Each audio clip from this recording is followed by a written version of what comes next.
வணக்கம் அனைவருக்கும். என் பெயர் கார்த்திக். இன்றைக்கி நம்ம ஜெனோவாவில் சிட்டி வாக் போகிறோம். அதுதான் இந்த வீடியோவில் பார்க்க போகிறோம். வாங்க பார்த்து. இப்போ நம்ம ஷிப்லேருந்து வெளியே வந்தோடனே என்ன வியூ இருக்குன்றது தான் இந்த வீடியோவில் ஃபுல்லாக பார்க்க போகிறீங்க. நம்ம இப்போ தான் ஷிப்பு டெர்மினல்லேருந்து வெளியே வந்திருக்கோம். வெளியே வந்தோடனே இதே மாதிரி கிராஸிங்கை கிராஸ் பண்ணி அப்படியே ரோட் சைட்லேயே நடந்து போனோம்னா சிட்டி சென்டருக்கு போகலாம். நம்ம போகிற வழியில் என்னென்ன பார்க்குறோமோ அதை அப்படியே உங்களுக்கு ஒரு 360 அப்படியே காமிச்சிக்கிட்டு அப்படியே போகிற வழியில் வீடியோ நேச்சுரலாக என்னென்ன இந்த சிட்டியில் இருக்கோ அதெல்லாம் உங்களுக்கு காமிச்சிக்கிட்டே போகிறேன். பார்த்து என்ஜாய் பண்ணுங்கள். இது மாதிரி நிறையா சைனீஸ் ஷாப்ஸ்லாம் இருக்கும். எல்லாம் ஜீன்ஸ் பேண்ட்டு, டிஷர்ட் எல்லாம் விற்பாங்க. ரேட்லாம் பார்த்தீங்கன்னா 20 யூரோ இது மாதிரி வரும். ரொம்ப எக்ஸ்பென்சிவ்.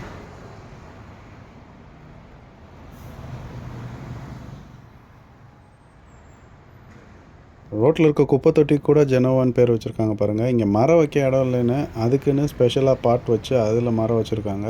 ரோட் சைடில் நம்ம ஊர் மாதிரி தான் பாருங்கள், குப்பை தொட்டிலாம் இருக்குது. இங்கே அப்பார்ட்மெண்ட் சைட்லேயே ஒருத்தர் உட்காந்துருந்தார் ஒரு டாக் வச்சு. பிட்புல்னு நினைக்கிறேன். வாங்க பக்கத்தில் போய் பார்ப்போம். ரொம்ப பார்த்தா நம்மளே கவ்விடும். வாங்க எஸ் ஆயிடலாம். மறக்காமல் உங்கள் கமெண்ட்ஸ் என்னன்றதை கீழே கமெண்ட்ஸில் மென்ஷன் பண்ணுங்கள். நம்ம சேனலை ஃபாலோ பண்ணலாம், ஃபாலோ பண்ணி வச்சுக்கோங்க. பாய் பாய்.